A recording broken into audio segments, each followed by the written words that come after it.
नमस्कार दोस्तों, आप सभी का स्वागत है आज के इस वीडियो में। तो चलिए जानते हैं मध्य प्रदेश के सभी 55 जिलों के छोटी बड़ी खबरों को केवल 20 मिनट में। लेकिन उससे पहले आप यह वीडियो किस जिले, गांव, शहर या मोहल्ले से देख रहे हैं, हमें कमेंट करके जरूर बताएं, ताकि हम आपके गांव, शहर, मोहल्ले की खबर आप तक सबसे पहले पहुंचा सकें। अगर खबरें आपको पसंद आए तो हमारे वीडियो को लाइक करके चैनल को सब्सक्राइब जरूर करें। एमपी के पूर्व सीएम व केंद्रीय कृषि मंत्री शिवराज सिंह चौहान ने संवेदनशीलता की एक और मिसाल पेश की है। उन्होंने सडीडीडीए चेक पर पडीडीडीए एक घायल को अन्य लोगों की मदद से उठाकर अपनी गाड़ी से अस्पताल भेजा। राजधानी भोपाल में एक युवक दुर्घटना में घायल हो गया था। वह सडीडीडीए चेक पर ही पड्डीडा तड्डीडी चप रहा था, तभी वहां से केंद्रीय मंत्री शिवराज सिंह चौहान, शिवराज सिंह चौहान का काफिला गुजरा। मध्य प्रदेश विधानसभा के बजट सत्र के दौरान स्कूल शिक्षा विभाग में हुए करोड़ों रुपए के कथित घोटाले पर आज बड़ा एक्शन हुआ।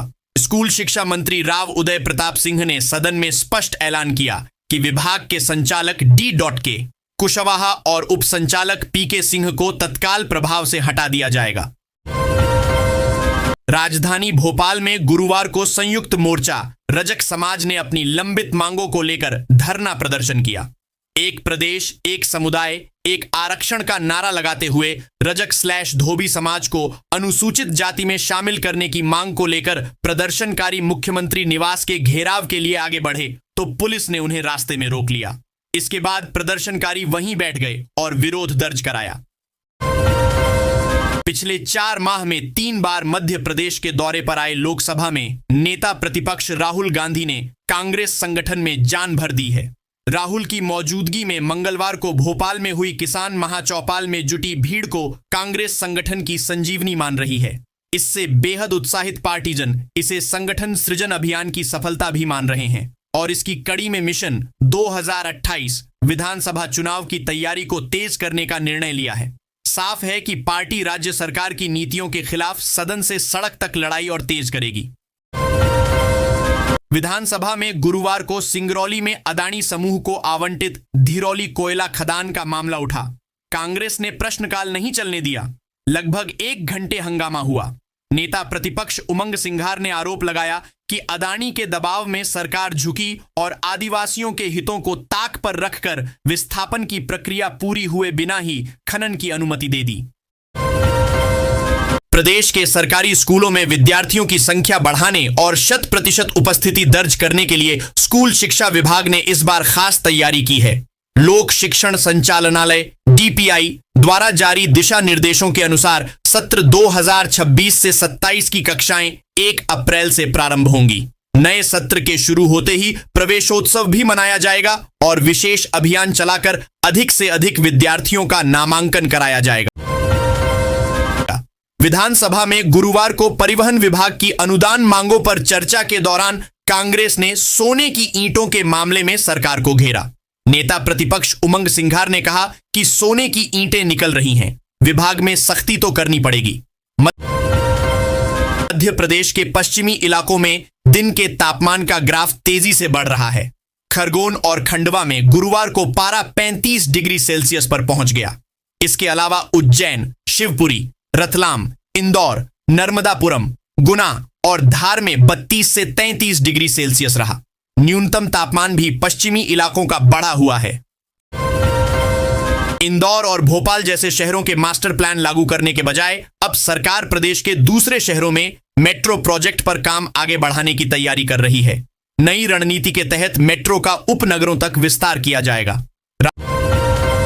राजा भोज एयरपोर्ट देश के ऐसे बड़े एयरपोर्ट्स में शामिल हो चुका है जहां आधुनिक इंस्ट्रूमेंट लैंडिंग सिस्टम स्थापित हो चुका है। इसी कारण इस बार घने कोहरे एवं खराब मौसम के बावजूद अधिकांश उड़ानें समय पर लैंड हुई। इस बार मौसम की वजह से एक भी उड़ान दूसरे एयरपोर्ट पर डाइवर्ट नहीं हुई। वल्लभ भवन मंत्रालय में अधिकारियों कर्मचारियों की समय पर उपस्थिति के लिए गुरुवार को 1 घंटे तक छापामार कार्रवाई चली। इसमें कुछ विभागों में तो स्टाफ उपस्थित मिला, लेकिन खेल, वन, कृषि और गृह जैसे विभाग पूरी तरह से खाली मिले। यहां न तो उच्चाधिकारी समय पर आए थे और न ही ऑफिस का स्टाफ। मुख्यमंत्री डॉक्टर मोहन यादव और मुख्य सचिव अनुराग जैन गुरुवार को भोपाल से बाहर दौरे पर थे। शहर में HIV जांच को लेकर गंभीर लापरवाही सामने आई है। अधिकांश निजी अस्पताल प्रोटोकॉल का पालन नहीं कर रहे हैं। सिंगल टेस्ट के आधार पर निगेटिव बताकर अंतिम रिपोर्ट दी जा रही है, जबकि ट्रिपल टेस्ट में वही लोग HIV पॉजिटिव पाए जा रहे हैं। स्वास्थ्य नियमों के अनुसार HIV संक्रमण की पुष्टि के लिए एक ही जांच पर्याप्त नहीं मानी जाती। प्रारंभिक स्तर पर सिंगल टेस्ट किया जाता है, जिसमें एक किट या एक विधि से जांच होती है। जबलपुर को महानगर की पहचान दिलाने वाले ब्रिज फ्लाईओवर की अनदेखी भारी पड़ सकती है। करोड़ों रुपए खर्च कर कंक्रीट के ब्रिज खड़े तो हैं, लेकिन इनकी देखरेख नहीं होने से उम्र से पहले ये बूढ़े हो सकते हैं। शहर के बड़े ट्रैफिक का बोझ उठा रहे शास्त्री ब्रिज का प्लास्टर उखड़कर सरिया बाहर निकल आए हैं। बीते बुधवार की रात को फ्लाईओवर के निचले हिस्से का प्लास्टर गिरा। मोहन यादव ने भीलवाड़ा में आयोजित interactive session on investment opportunities in MP में निवेशकों को मध्य प्रदेश में उद्योग लगाने का न्योता दिया। उन्होंने कहा कि मध्य प्रदेश बेहतर नीतियों, मजबूत ढांचे और अनुकूल माहौल के साथ निवेश के लिए तैयार है। मध्य प्रदेश की विधानसभा में नगरीय विकास एवं आवास मंत्री कैलाश विजयवर्गीय ने शुक्रवार को अवैध कॉलोनियों को लेकर बड़ी घोषणा की। सीधी विधायक रीति पाठक के प्रश्नकाल में पूछे सवाल के जवाब में मंत्री ने कहा कि अब अवैध कॉलोनियों पर कड़ा कानून लागू किया जाएगा। दोषियों के खिलाफ तेज कार्रवाई की जाएगी। उन्होंने बताया कि प्रदेश में 3 महीने के भीतर सख्त नियम लागू होंगे। जिले के गड़ाकोटा में रहस्य मेला के उद्घाटन अवसर पर मुख्यमंत्री डॉक्टर मोहन यादव ने विधायक गोपाल भार्गव की मांग पर 4 मिनट में 7 बड़ी घोषणाएं की। इसमें रहली व गरहाकोटा कृषि उपज मंडी के लिए 5-5 करोड़ DDH, शाहपुर उपमंडी के लिए 1 करोड़ DD रुपए स्वीकृत किए। रहली रमखरिया सिमरिया नायक बहेरिया तक 22 किलोमीटर मार्ग को 2 लेन करने के 46 करोड़ के प्रस्ताव को मंजूरी दी। साथ ही शाहपुर मोकलपुर मार्ग पर फ्लाईओवर और रहली व गड़ाकोटा में मल्टी स्पोर्ट्स कॉम्प्लेक्स खोलने की घोषणा की। होली पर्व के मद्देनजर प्रदेश भर के प्रमुख एयरपोर्ट से हवाई यात्राएं महंगी हो गई हैं। दिल्ली, मुंबई, हैदराबाद और बेंगलुरु जैसे प्रमुख शहरों से आवागमन के लिए भोपाल, इंदौर, जबलपुर और ग्वालियर के यात्रियों को सामान्य दिनों की तुलना में अधिक किराया चुकाना पड़ रहा है। एयरलाइंस कंपनियों ने अग्रिम बुकिंग अवधि में ही फेयर बढ़ा दिए हैं। जानकारों के अनुसार आने वाले दिनों में किराए में और बढ़ोतरी की संभावना है। वर्तमान में 2 से 3 गुना तक किराया बढ़ चुके हैं। बीना ग्रामीण क्षेत्रों में नल जल योजना के तहत PHE विभाग द्वारा पानी की टंकी तैयार की गई है, लेकिन इनमें गुणवत्ता का ध्यान नहीं रखा गया है, जिससे कई पंचायतें टंकी हैंडओवर नहीं ले रही हैं। टंकी चालू न होने का खामियाजा ग्रामीणों को भुगतना पड़ रहा है। ऐसा ही एक मामला गढ़ा पंचायत के गोदना IDA अब public private partnership PPP model पर अफोर्डेबल हाउसिंग योजना ला रहा है। इसके तहत प्राइवेट बिल्डर की मदद से बिल्डिंग बनाई जाएगी और फिर उसमें फ्लैट बेचे जाएंगे। IDA ने पहले स्कीम नंबर 136 में बिल्डिंग बनाकर फ्लैट बेचे और अब वहीं पर लग्जरी फ्लैट्स की बिल्डिंग भी बनाई जा रही है। आदिवासी अंचल में बड़वानी में मोहन सरकार की कैबिनेट बैठक आयोजित की जाएगी। जानकारी के अनुसार 2 मार्च को सुबह 11:30 बजे से कैबिनेट बैठक शुरू होगी, जिसमें आदिवासी इलाकों और वर्ग को लेकर कई अहम प्रस्तावों पर मुहर लग सकती है। बता दें कि राजधानी स्थिति मंत्रालय में अब तक कैबिनेट बैठक होती थी, लेकिन मुख्यमंत्री बनने के बाद सालों से चली आ रही परंपरा को मुख्यमंत्री डॉक्टर मोहन यादव ने बदला है। भारतीय सेना से सेवानिवृत्त होने वाले जवानों और देश के पहले बैच के अग्निवीरों के लिए एक बड़ी खुशखबरी सामने आई है। भारतीय रेलवे और भारतीय सेना ने एक साझा प्रतिबद्धता के तहत सहयोग का ढांचा फ्रेमवर्क ऑफ कोऑपरेशन शुरू किया है। इस पहल का मुख्य उद्देश्य सैन्य सेवा के बाद जवानों को नागरिक जीवन में एक सम्मानजनक और स्थिर द्वितीय करियर, सेकंड करियर प्रदान करना है। इंदौर एदलाबाद हाईवे पर मुरटक्का में नर्मदा नदी के पुराने पुल से आवाजाही में होने वाली परेशानी और कमजोर हो चुके पुल का विकल्प हाईवे का नया पुल तैयार हो गया है। इससे जल्द वाहनों की आवाजाही शुरू हो सकेगी। फिलहाल 4 लेन पुल की तैयार हो चुकी एक लेन से वाहन शनिवार के बाद शुरू करने की तैयारी है।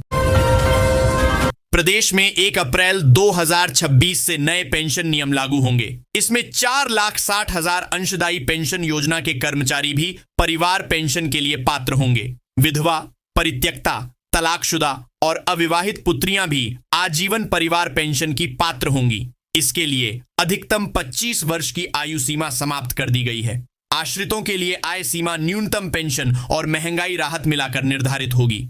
वित्त विभाग ने नए नियमों को अधिसूचित कर दिया है। मध्य प्रदेश के इंदौर में एक बड़ा हादसा होने से टल गया। यहां एक स्क्रैप डीलर सिलेंडर खोल रहा था, जिसके चलते उसमें से गैस लीक हुई। सिलेंडर से गैस लीक होने की वजह से लोगों को सांस लेने में दिक्कत होने लगी।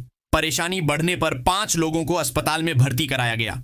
यह घटना गुरुवार 26 फरवरी की देर रात हुई। IAS अधिकारी एवं अनुसूचित जाति जनजाति अधिकारी एवं कर्मचारी संघ अजैक्स के अध्यक्ष संतोष वर्मा की IAS संवर्ग में नियुक्ति का मामला विधानसभा में गूंजा। उप नेता प्रतिपक्ष हेमंत कटारे ने मुख्यमंत्री डॉक्टर मोहन यादव से इस संबंध में विस्तृत जानकारी मांगी। प्रदेश के पूर्व मुख्यमंत्री और राज्यसभा सांसद दिग्विजय सिंह गुरुवार को बालाघाट पहुंचे। वारासिवनी स्थित कांग्रेस जनसंपर्क कार्यालय में पत्रकार वार्ता के दौरान उन्होंने एक बार फिर पार्टी टूट से जुड़ा अपना दर्द सार्वजनिक किया। दिग्विजय ने कहा कि ज्योतिरादित्य सिंधिया को कांग्रेस से सब कुछ मिला, इसके बावजूद उन्होंने पार्टी छोड़ दी और अपने साथ विधायकों को भी ले गए। उन्होंने आरोप लगाया कि इस पूरे घटनाक्रम में करोड़ों रुपए का बंटवारा हुआ। मुख्यमंत्री डॉक्टर मोहन यादव ने सागर जिले के गढ़ाकोटा में सामाजिक सुरक्षा पेंशन योजना के अंतर्गत 32 लाख से अधिक हितग्राहियों के खातों में 196.72 करोड़ रुपए की राशि का अंतरण कर सांदीपनी विद्यालय के नवीन भवन का लोकार्पण किया। साथ ही सांस्कृतिक रहस्य मेले का शुभारंभ भी किया।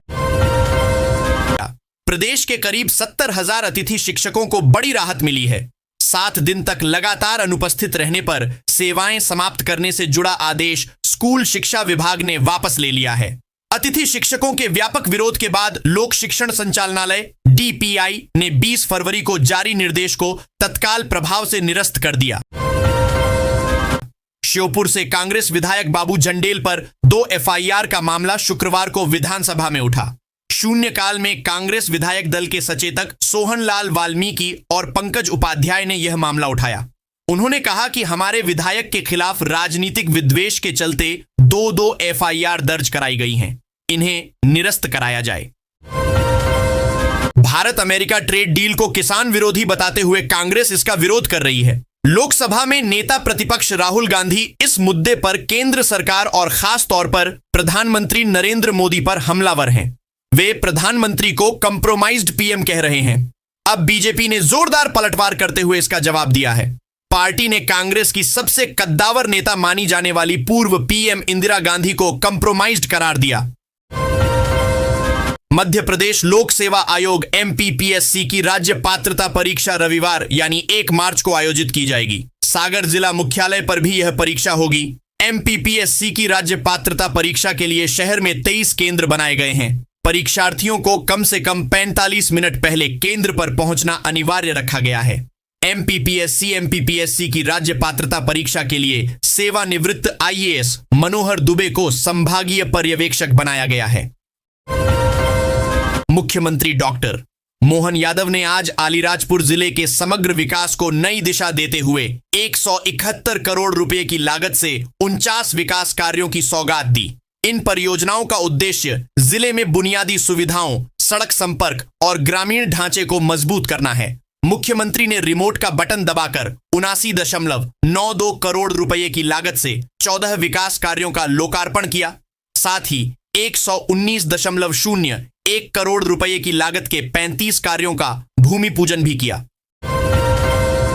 आधुनिक दौर में जहां शादियां आलीशान गाड़ियों और भव्य सजावट के बीच हो रही हैं, वहीं मनावर क्षेत्र में एक विवाह ने सादगी और परंपरा की मिसाल पेश की। ग्राम कुराड़ा खाल निवासी विशाल पिता मोतीलाल परिहार अपनी बारात बैलगाड़ी में सवार होकर दुल्हन जागृति के घर गुलाटी पहुंचे। सजी धजी बैलगाड़ी, रंग बिरंगे कपड़ों से सजे बैल, फूलों की मालाएं और गुब्बारों की सजावट, यह नजारा देखते ही बन रहा था। अतिरिक्त विद्युत लोड के आरोप से जुड़े 20 वर्ष पुराने मामले में हाई कोर्ट की एकल पीठ ने 52,592 रुपए का अतिरिक्त बिल निरस्त कर दिया। न्यायालय ने स्पष्ट किया कि केवल लोड अधिक होने का आरोप लगा देना पर्याप्त नहीं है, बल्कि उसे रिकॉर्ड और दस्तावेजों के आधार पर सिद्ध करना बिजली कंपनी की जिम्मेदारी है। साक्ष्य के अभाव में 12 अप्रैल 2005 को जारी मांग आदेश को न्यायालय ने खारिज कर दिया। ग्वालियर में केंद्रीय कृषि मंत्री शिवराज सिंह चौहान ने चंद्रशेखर आजाद को नमन करते हुए किसानों के हित सुरक्षित होने का भरोसा दिया। फसल बीमा, भारत अमेरिका ट्रेड डील और कूनों में चीतों के आगमन पर सकारात्मक बयान दिए तथा विकसित भारत के निर्माण की बात कही।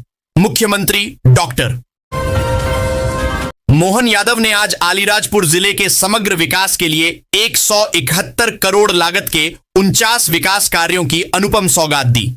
मुख्यमंत्री डॉक्टर यादव ने आलीराजपुर के चहुमुखी विकास के लिए रिमोट का बटन दबाकर 49.92 करोड़ की लागत से 14 कार्यों का लोकार्पण किया।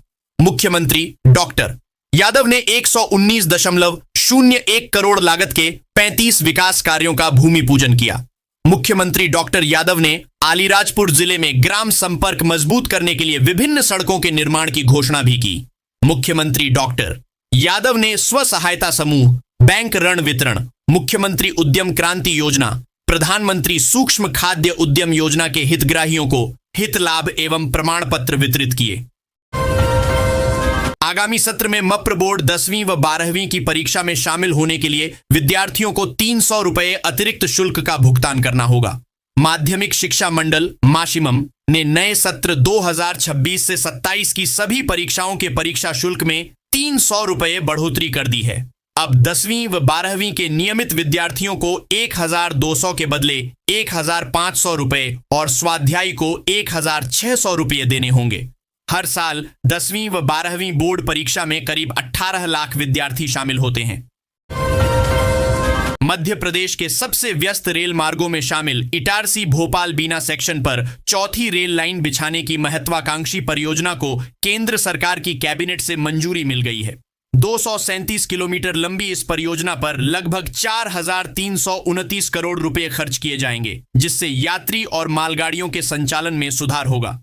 यह नया रेल कॉरिडोर इटारसी से शुरू होकर भोपाल होते हुए बीना तक जाएगा। यह मार्ग नर्मदापुरम, रायसेन, सीहोर, भोपाल, विदिशा और सागर जिलों से होकर गुजरेगा। फाल्गुन शुक्ल पक्ष के अवसर पर मध्य प्रदेश की राजधानी भोपाल के मंगलवारा दिगंबर जैन मंदिर में भक्ति की गंगा बह रही है। अष्टानिका पर्व के तहत आयोजित 1008 सिद्ध चक्र महामंडल विधान के दौरान शुक्रवार को ज्ञान व शिक्षा दिवस मनाया गया। श्रद्धालुओं ने राष्ट्र को ज्ञानवान बनाने के संकल्प के साथ अर्घ्य समर्पित किए। प्रदेश सरकार ने इस बार सरसों की फसल को भावांतर योजना में शामिल किया है। इसके किसानों के पंजीयन का काम शुरू हो चुका है। कृषि विभाग ने जिले भर की 40 सहकारी समितियों में पंजीयन केंद्र बनाए गए हैं। यहां पर किसानों का शासन के ई उपार्जन पोर्टल पर पंजीयन किया जाएगा। इसके काम पर निगरानी कृषि विभाग करेगा। साथ ही किसान इस योजना के लिए 20 मार्च तक अपना पंजीयन करा सकते हैं। इसके अलावा चने को सरकारी समर्थन मूल्य पर बेचने के लिए भी किसान पंजीयन करा सकते हैं। मध्य प्रदेश कर्मचारी चयन मंडल ESB ने प्राथमिक शिक्षक चयन परीक्षा 2025 ESBMP टीचर रिजल्ट 2025 का बहुप्रतीक्षित परिणाम आज 27 फरवरी 2026 को आधिकारिक रूप से घोषित कर दिया है।